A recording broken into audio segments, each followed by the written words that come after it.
Pero nagpapasalamat din tayo dahil naitawid ho natin ang maayos ang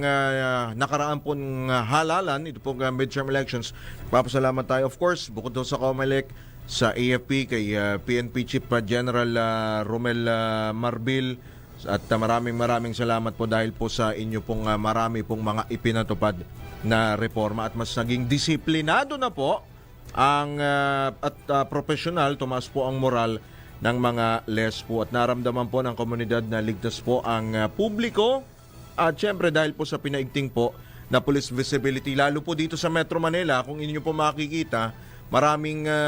police po na naka-deploy diyan po sa mga pangunahing pong lugar, mga matatao pong lugar. At syempre sa kanya pong termino ni General Marbil, ang motto po